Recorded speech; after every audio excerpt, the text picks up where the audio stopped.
Number 1. The Legend of Korra was created by Michael Dante and Brian Konietzko. They also created the original Avatar: The Last Airbender. Although this time Korra required hundreds of artists from various countries on top of the artists at Nickelodeon's animation studios in California. The production staff of Legend of Korra had to collaborate with Studio Mei in South Korea to handle the designing of characters and backgrounds. The staff also worked with Technicolor Studio in India to handle the CG vehicle models used in the production, but even though they used computers to help them make the show, all the animation of the characters and bending effects are still hand drawn. Number 2. Did you guys know that the 4 tribes have selected animals to represent them? For example, Zuko has his dragon who represents the Fire tribe, the Earth tribe possesses the Badger mole, and the Air bison represents the Air tribe. The Water tribe has been shown to be represented by the polar bear. During the Legend of Korra, although her companion acts like a dog, he much resembles one. In fact, Naga, Korra's polar bear dog, was actually created ages ago. The original Legend of Korra series was initially developed in 2002. During the development, Brian did a sketch of a bipedal polar bear dog creature, but the character never found a place in Avatar: The Last Airbender. When the creators came up with Korra's character, they decided to give an animal for a mode of transport and revisited that old drawing. The new model of Naga is modeled after Brian's and Michael's dogs, who are brothers. The dogs are brothers, not the creators, okay? Number 3. Pro bending was an awesome addition to the Avatar universe, but did you guys know that pro bending was developed long before Brian and Michael came up with Korra's character? They had an idea for an Avatar story that took place prior to the 100-Year War, where the best of the world's benders of all 4 elements competed against each other in an arena setting. Once they got into developing the 1920s vibe of the Republic City in Korra, that old idea resurfaced and evolved into pro bending, a boxing-like spectacle that would be the most popular sport of the era. Instead of having benders of individual elements versing each other, they thought that having teams of water, earth and fire would be a great way to illustrate that the United Republic is greatly unified compared to how divided the cultures were in Aang's time. The concept of pro bending was so popular that Avatar games including pro bending gameplay started being made. Number 4. Korra's muscular frame used to be the biggest insecurity as a child. She was very insecure of herself because her body looked much like that of a man. She wanted to be thin and pretty like the other girls. Her perception of herself only changed when she had a heart-to-heart talk with Katara, who said that in the world they need strong women like her, and become who she is now at the end of the series, you know, Korrasami and everything.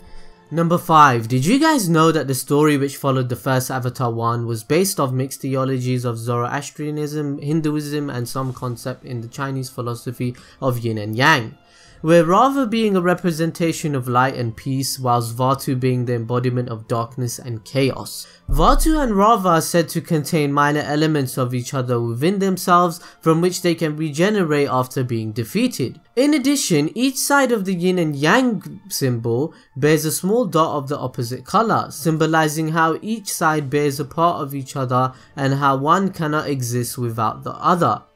Vatu and Rava are also comparable to Zoroastrianism in the concept of moral dualism, Vatu being similar to Ahriman and Angra Mainyu in representing the darkness and immorality, and Rava is also compared to Ahura Mazda, the representing light and morality.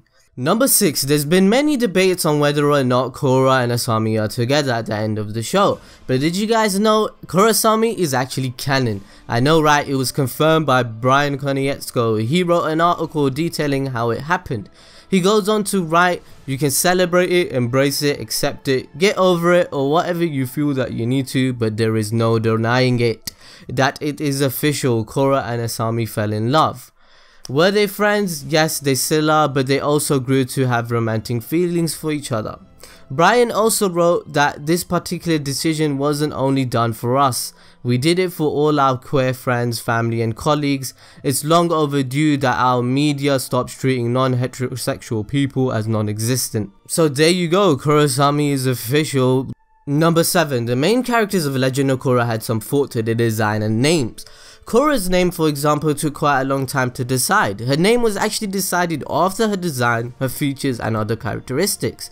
Funnily enough, the creators Brian and Michael arrived at our Eco Lodge for a photo workshop. and the owner showed them inside and introduced them to their dog. Funnily enough, their dog's name was Korra with a C. On that spot, they decided that that should be the name of the new avatar. They said it is nice and simple and has the benefit of being a real world name, and with a spelling tweak, Korra with a K fits right in with our established water tribe culture. Mako is named after the late Mako Uematsu, the original voice actor for Iroh, who voiced Iroh during Book 1 and Book 2 of Avatar The Last Airbender. Bolin's appearance was inspired by the early ideas of Toph, who was originally going to be male. Mako and Bolin was designed by Ryuki Hyo and went through a number of design changes. Joaquim dos Santos, director of the series, originally wanted both Mako and Bolin to have strong noses, however the idea was ignored. It was decided that the younger brother Bolin's character would have somewhat simplistic and naive view of the world, while Mako's character as the older brother and provider for the two would be more reserved, cynical and serious in nature. Asami's original design was considered as a Hollywood Golden Age actress in the Avatar world, with her hair inspired by Rita Hayworth. Before watching the anime series, former alchemist Brian Konietzko stated he was fine with saying that Asami's design was influenced by lust, and is flattered by the fact that people who would think so, as he could declare that lust is such a killer design in former alchemist. He did however say that he used lust as his lipstick colour for Asami. Number 8. The Legend of Korra was forced into obscurity by Nickelodeon. Season 3 Book 3 Change was aired prematurely in another market. From that moment on, the executives at Nickelodeon wanted nothing more to do with Korra. Nickelodeon ended up cutting Korra's budget, which forced the production team to air a clip episode. Episode 8 of Season 4 revisited the first 3 seasons of the show, which didn't do too bad considering the budgeting issues, but it was definitely an episode which is considered filler.